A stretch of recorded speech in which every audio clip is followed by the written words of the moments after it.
So what's up mga karatsada? Ato nang sugdan mga karatsada. Okay. Unahon na to kabli ang color. Okay. At sa unahon na to kabli ani mga karatsada. So ang right, ang left, to the right, to the left. Okay po, di ba magsabay? Okay. Wala namang problema kung kayo magsabay. Basta ubusin natin, huwag kita tapon. Pagka tayo'y mahuli, magbabayad pa ng penalty. Okay? So what's up mga karatsada? Sabay na natin para sabay nating tikman. Okay. Okay. Nice. Nice one.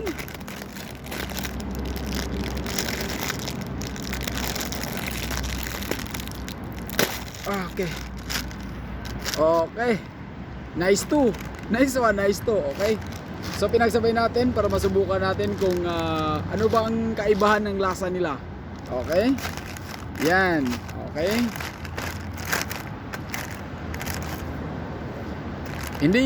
Hindi po ito sponsor natin. Ito lang po yung nagustuhan natin sa araw na to na try natin tikman para sa pag-relax natin. At saka itong Vitamilk. Okay. Tamang yug-yug lang. Tapos inom. Ayan. Ito siya. Circle siya mga guys. Tapos yung isa mga guys,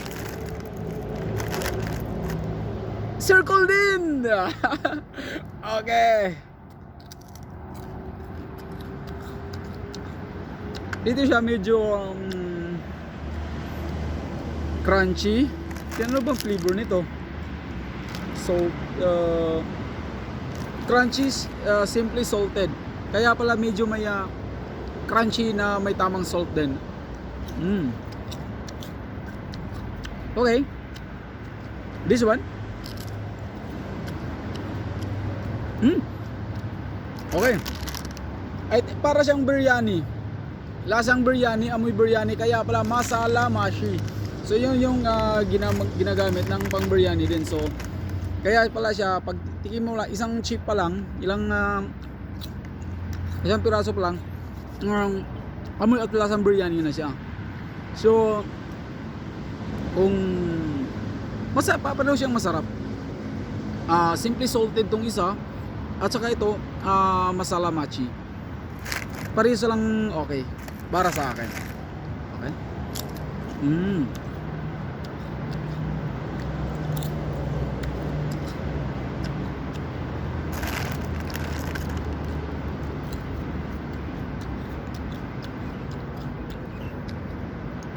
So masasabi ko lang mga karatsada, pwedeng pagsabayin.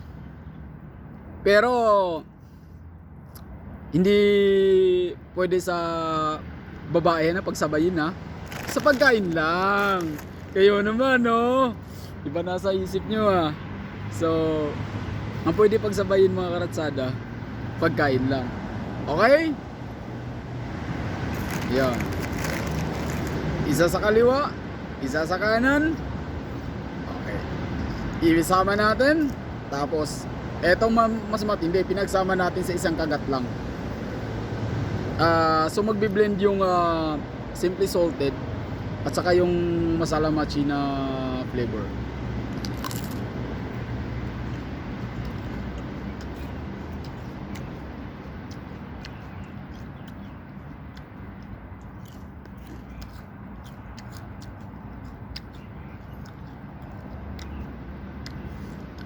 Mas masarap pagsasama-samahin pala. Okay, don't overthink again. Sa pagkain lang. Okay?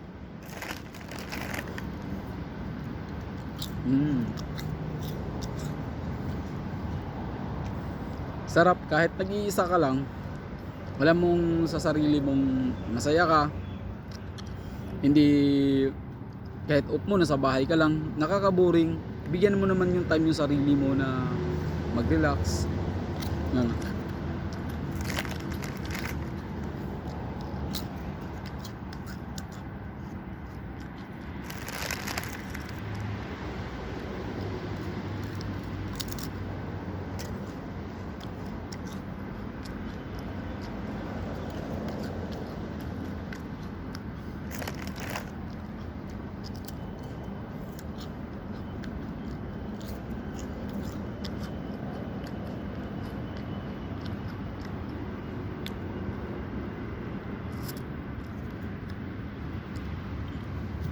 tamang subo lang, tapos bukas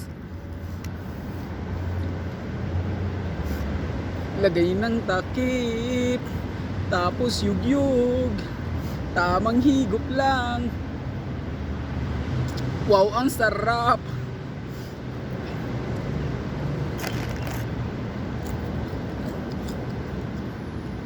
Usapang rap.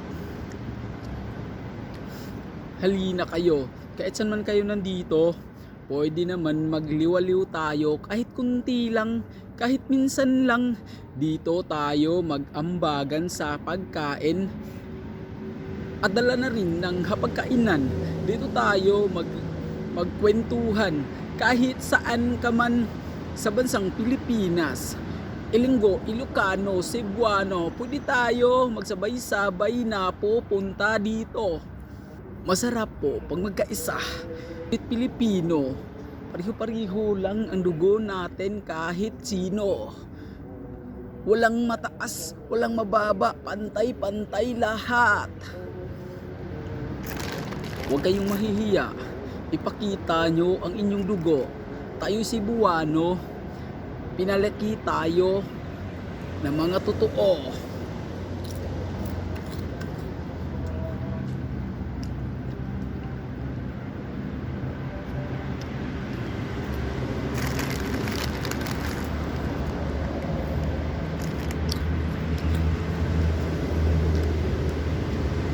So shout out ko sa tanan nga mga Cebuano nga naa sa Qatar. Shout out ko sa inyo ha. I'm proud of you. Sa tanan nga OFW, not only in Qatar, sa Middle East. Kasi sa totoo lang, hindi talaga, kumbaga, hindi talaga madali. Marami kang pagsubok na madadaanan. Okay, hindi lang pagsubok sa pamilya, pagsubok sa kumpanya, yung pagtatrabahuan. Kasi papunta ka ba dito, hindi mo talaga alam kung ano yung kwento ng kumpanya. Kahit anong Google mo sa Pilipinas, di mo talaga makukuha yung accurate na kwento ng kumpanya ninyong pupuntahan. So ibig sabihin nun, pag-apak mo pa lang ng eroplano papuntang ibang bansa, malaki ang pagbabago. Kaya sa mga inspiring natin dyan ng mga OFW, okay lang na mag-abroad, basta tiwala sa sarili meron. Saka yung respeto natin sa bansang pupuntahan natin nandun. Kasi yung iba yung kinagisnan nating bansa, iba din sa kanila. So dito, kagaya ngayon, kung sa atin pwede kang kumain ganito, pagkatapos tapon lang sa gilid, hindi ko naman sinasalina lahat, pero kadalasan nangyayari dito. Kasi talagang bago ka umalis, lilinisan. Okay? Tapos ito pa, yung kumpanya na pagtatrabahuan mo dito, iba sa kumpanya natin dyan sa Pilipinas. Iba ang patakaran, iba ang mga roles. Pareho lang yun patakaran, roles. Nakakalito? Pareho nga lang yun. Pero yung patakaran na sa atin, hindi katulad sa patakaran dito. Iba sa kanila dito. So, respect lahat sa mga nakakataas sa'yo. Saka pilitin mong maging mababa. Okay? Kahit alam mong may alam ka, pilitin mong maging mababa. Kasi sa atin naman ang pagbabago, hindi sa bansa kung saan ka, hindi sa taong makakita, makasalamuha mo, makakasama mo, hindi yun ang magbabago sa buhay mo. Hindi ang kumpanyang pinagtatrabahuan mo ang magbabago sa buhay mo, kundi ikaw sa sarili mo ang magbabago sa sarili mo. Walang ibang tao na pwedeng makapagbago sa sarili mo. Ikaw lang yun, kapatid. Kaya may makasagutan ka man, may makaalitan ka man, medyo kumukulo na yung dugo mo. Pero ito lang masasabi ko, kapatid, isipin mo, nasa ibang bansa tayo, keep it low. Kung ikaw yung mag-adjust ka, okay? Kasi sinasanay ko rin yung sarili ko bilang baguhan dito sa Qatar. Sinusubukan ko ring baguhin yung sarili ko.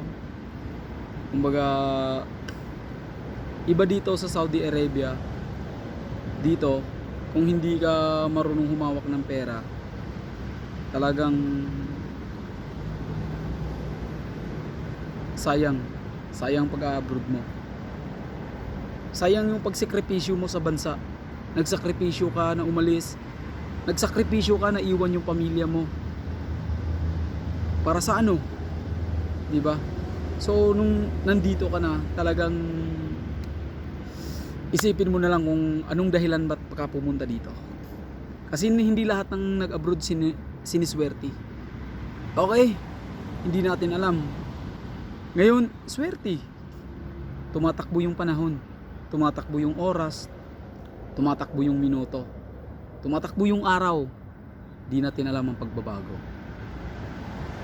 Kung ang panahon nga may climate change, tao pa kaya?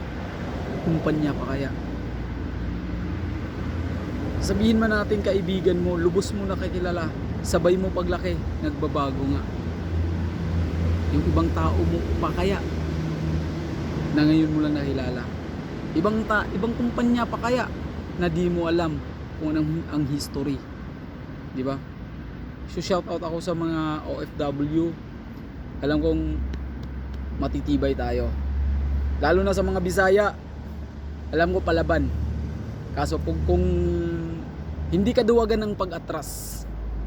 Hindi ko sinabing malakas ang Bisaya, pero hindi ka duwagan ng pag-atras. Lalo na kung ito ay nagbibigay ng mataas na pagrespeto sa kapwa. Okay. Thank you. And shout out ulit ako sa mga subscriber natin dyan, at saka hindi pa sa nakapag-subscribe sa atin. Maraming salamat po. Rex Lapas Vlog sa YouTube channel po. Sana suportahan po sa mga Bisaya. Yun, Rex Lapas Vlog sa YouTube channel po natin, at saka Ratsada Vlog naman po sa Facebook page.